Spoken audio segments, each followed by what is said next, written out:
So Apple did ban offer walls, sort of. Natively, you can't have an offer wall built into your app, but if it's, I believe if it's hosted through HTML view, they can't really limit what's viewed in a web page display. So some of the companies are getting around that by having it be a web display within your game as opposed to natively built within the game. Google right now doesn't care. But those things can change at any time. So either be cautious of where you're putting your marketing dollars or use those channels now while they're available. But right now, Google isn't limiting offer walls yet. And in the back, another question? Yes? Are there any best practices identified around icons that work? Well, really you should talk to a graphic designer, but anything that, so just from my personal experience, anything that pops off almost 3D will grab you. If you also notice, a lot of the top ranking apps have eyes that are looking at you, or characters that are looking at you. There's certain things with colors. There's agencies out there you can pay for to give you advice on color contrasting, visual style, all those kinds of things. I'm not the best person to give advice on it. All I can say is, if you've got an icon that pops out at you and one that doesn't, the one that pops out is going to net more installs. Yeah. I just ran into something interesting on this. A lot of companies are starting to brand their icons, so they'll use specific treatments for the border or for certain types of presentation. Some of the European-based ones trademark those, and then we'll come after you. Yeah. So be aware that that may be a possibility. But on the other hand, looks like everybody's copying the icon of the top 10. Pretty much, if it's like a slots in the top 10 has a 7, so I will put a 7 as well, pretty much. Yeah, if you load up the store, you're going to notice trends of the icons themselves, and there's no reason you shouldn't follow those trends as well. And there's an obvious reason why they're at the top. They work, but yeah, a lot of icons seem to be blue. I've noticed recently. There's a really good TechCrunch article. Yeah, blue's pretty big. Primary colors are huge. Any other questions? Could you explain a little bit more of what, how Apple gets the retention of the metrics for the engagement? So pings back from when someone engages in an app, session length, and when someone opens it and engages. So they basically send all the time, every time you enter and leave the application, right? I'm not sure if they're doing it App Store wide, or if it's on a certain percentage. I don't know how they're tracking that data, to be honest. Because some apps don't utilize web, so how are they tracking it? I don't know. But I do know it's factored into the algorithm. If they're ad supported, they can easily do it. Sure, Yeah. just that. Yeah. But only ads that they own. iAds, but they wouldn't be able to do it for ad models. Yeah. Do you that 63% of all installs come from a search. Do you know which one that was from? Where that was from? Which source? I believe that was aptly provided that data. Yeah, that was for the Google Play. That was for Google Play. The numbers might vary slightly for iOS, although I've heard from my sources that they're pretty similar. Got it. Cool. Yeah. And how long is I just downloaded Renavo, by the way. It's fucking scary. But yeah. I mean, it's all anonymized, so you don't have to worry about personal data. I just wanted to see what it's doing. It's installing a provisioning profile, and giving you installing 2 certificates on the phone to get everything that I send and receive. It's insane the amount that they can track. It's just insane.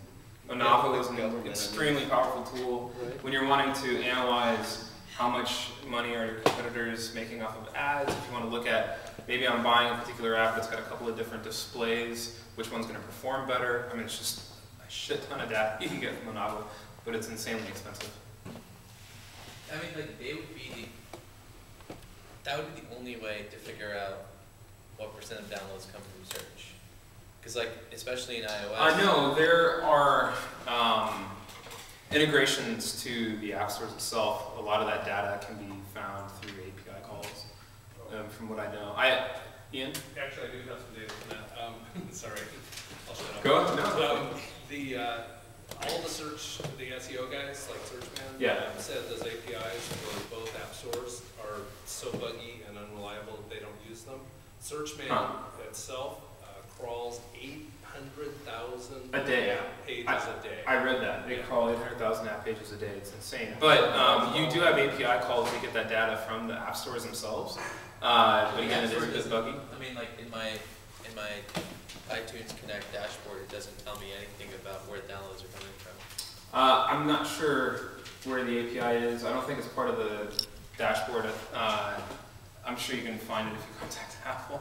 But I do know there is an API that exists for people who want to have store integration, like if they're trying to display on a website, you know, the ranking of the, like App Annie does, for example. How do they get that data? There's an API call. Yeah? I mean, that's different from knowing the source of a download of an app. I'm used is what you're saying to knowing, determine like where it's ranked and stuff, but to know that today I got 50,000 downloads and 30,000 of those came from search, that's like, I've dug into this, that's impossible. I don't think it's impossible to know which ones came from search. What it is impossible to know is how they got to the search, or where they got the data to search. I should clarify, I'm talking about iOS, not Android. I'm not sure if that data is reported in the... Correct. It's impossible. That data might be reported in the API. I don't know. Yeah. That's Since awesome. you haven't seen that API... Yeah, I'll definitely check it out. Thanks for pointing it out. But I mean, these services exist and they're watching both iOS and Android. Cool. So how do they get that data? There's an API somewhere that's sending them. And there's a number of other tools too. These are what I found to be the most valuable. There's probably 20 different tools out there for ASO optimization. How do I track the effectiveness of my channels and especially at the per user level? Yeah, there's there's a couple of companies that do that right now, and so there was a big Absolar. Yeah, Absolar. That's the one I was thinking of. Yes, thank you. Absolar can track by source where the install is coming from. Do I have to integrate with them? Yes. Yes. Shouldn't we just search for ASO and whichever one's at the top, obviously? Yes. Whoever has the best ranking for ASO, use them. They might be the most expensive, though. Maybe you could do it yourself. Yeah. One question, because most of the things that we have heard before are telling us that, well, we need to spend a lot of money to boost our apps up, and then actually boost them more and spend more money to stay over there. And the question is, whether is it anyhow possible to do something different?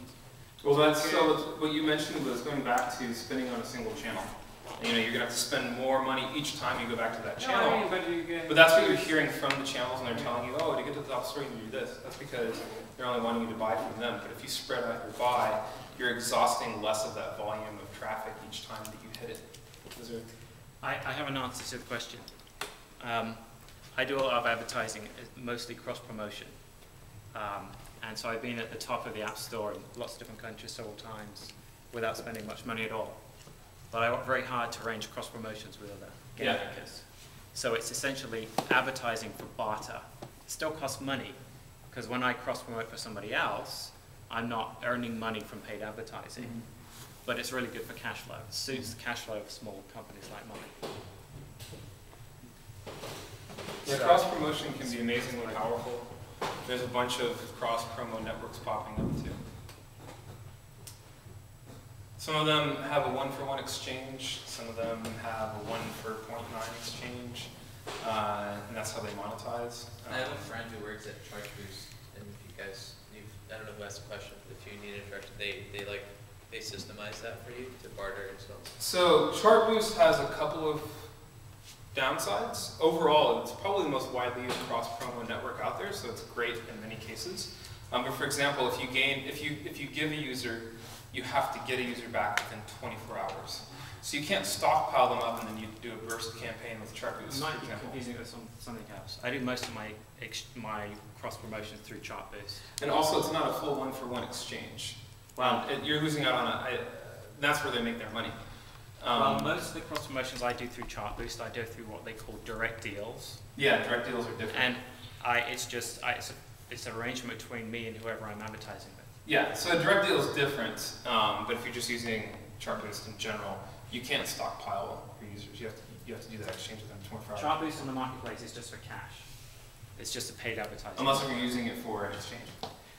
That's you can use direct cash deals. or exchange. What's that? That's what direct deals are. Direct deals are when you're exchanging with a specific person, but I believe That's you right. can go on the open market and exchange For money. That's for just money a paid or for advertising. installs. No, you can do it for installs too. Yeah. You can. Really? Yeah. Yes. I didn't know that. Okay. So if you're doing it for installs, you have a 24-hour window to use it. So That's something new. The 24-hour window is something new. It's because people used to game the system and just get like, 10,000 downloads and say, have a 1 month window to pay back, but they never have enough traffic to deliver the 1,000 Yeah. back, and the system would break. So Tactica, for example, they allow you to stockpile as long as you want, and you can also add to that ad display. So you can do a really giant burst if you want to. And it's a true one-for-one exchange, whereas Chart Boost, it's not quite a one-for-one exchange. I think it's pretty close, but not a true one-for-one. Any other questions? All right, I'm going to wrap up now, but feel free to mingle and stay around and chatter. Thanks.